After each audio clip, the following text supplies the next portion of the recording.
All right. Imagine that you go to a beach, totally deserted, you and you alone. You see no humans in the parking lot, no humans on the beach, no signs of humans anywhere.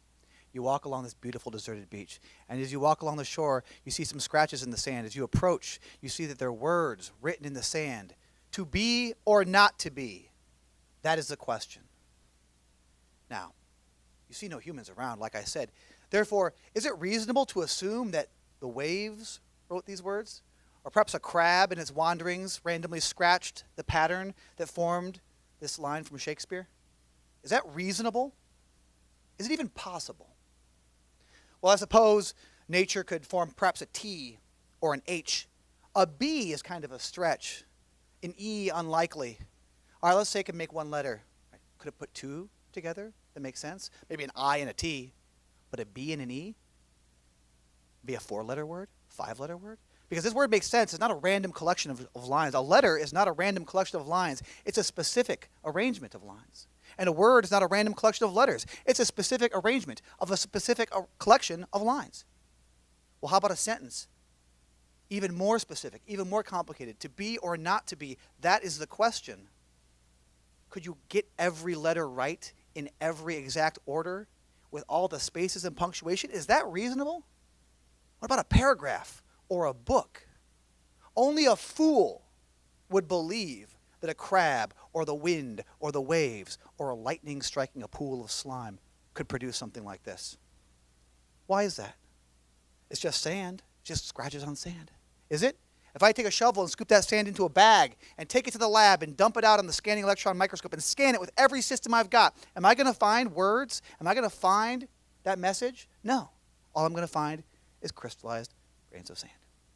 Because the message is not the sand. It's not the ink on the paper. It's not the electrons on your computer screen. It's not the sound waves emanating from me as I compress my lungs and shape my mouth. And you pick it up with your ears. The information rides on those mediums, but it is not those mediums. In fact, information, which is what we're talking about, has no physical substance whatsoever. It does not physically exist. You cannot measure it. You cannot weigh it. You cannot tell me what color it is. It has no atomic structure. And yet it exists. This is a phenomenal thing about information. But there's something else we know about information. And we've already hinted at it. Chaotic systems do not produce it. All right, wind does not create information. It creates chaos and disorder. If I wrote those words in the sand, the waves would not write a similar sentence. They would destroy that sentence. The wind would destroy that sentence. The crab would scratch all over that sentence and ruin it, because that's what chaotic systems do. Now, you don't have to be a PhD to know this. This is what's called common science, the science of everyday life. We know this for a fact. Well, if this is true for 10 words, to be or not to be, that is the question. How much more true is it for your DNA? 3.5 billion letters, each in their exact place. This is not randomly assembled. You are not randomly assembled. You are precision machined. You get letters out of place, you get broken or dead. How is this possible? Not only is it information, not only is it a word of magnificent hugeness, more information than 1,000 different encyclopedias. It's a database, it's an operating system. It creates and codes for the creation of an army of nanomachines. Right? In one of your simple cells, there is a factory of such staggering complexity that our tech can't even understand it yet, let alone duplicate it. Our most advanced scientific engineering facilities pale in comparison to one cell. These nanomachines, which we call proteins, complex three-dimensional structures, do a wide array of jobs. So study cellular biology for even the smallest bit, you'll be astounded. In fact, it unzips this DNA, this word. All right, it codes it, copies it, error corrects it. These machines do an amazing variety of tasks. They build power plants, all right, run on tracks, scan chemical IDs, open gates for certain proteins, keep them shut for others. All right, astounding. It's unreasonable to assume that this is accidental. Let's break it down even simpler. Let's make this really simple. Let's say a cell only has two parts, which of course it has a lot more, but let's just say it has two. The DNA and that little bubble around it, the cell wall, okay? The cell wall keeps the DNA safe. The DNA codes for the creation of the cell wall. All right. Cell wall is not alive. DNA is not alive. They're just pieces. Information and protection. Without the cell wall, the DNA cannot exist. It is an unstable, complicated molecule. Without DNA, the cell wall cannot exist. Both have to come into place at the same time. So you're telling me that lightning struck a pool and created a complicated barrier system that allows things in and not other things, as well as a complicated word, 3.5 billion letters long, all at the exact same time, and then that object then created more of itself? Is that reasonable to assume? No, it's highly unreasonable. You need a lot of faith to believe this. Not only that, if you perhaps you have this feeling like, well, natural selection, like this word, like Zeus, natural selection, nature. All right, well, let's talk about that. 2015, Nobel Prize for Chemistry. 3 different labs, independent, not working together. Joint win for the Nobel Prize in Chemistry, 2015. All right, 3 different labs. All right, one studied DNA's massive structure, how big it is and how unstable it is. Those nanomachines I talked about, those proteins, there's a whole bunch of them that keep that molecule together.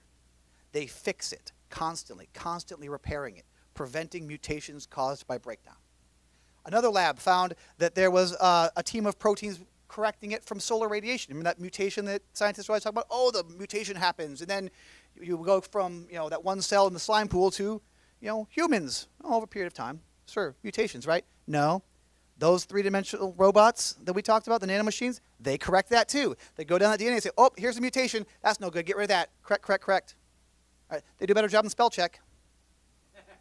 All right, the third lab found that when DNA is unzipped by those proteins, copied laboriously, and a new copy is made as the cell splits off, right, that's being error corrected. And the error correction rate is phenomenal.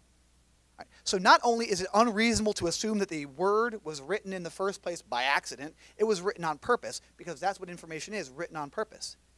It also is impossible that it could have formed over time or changed over time due to mutation, as the system itself is designed to prevent that. You're not accidental. You were written. You contain information. Information is not created by animals. Animals bark.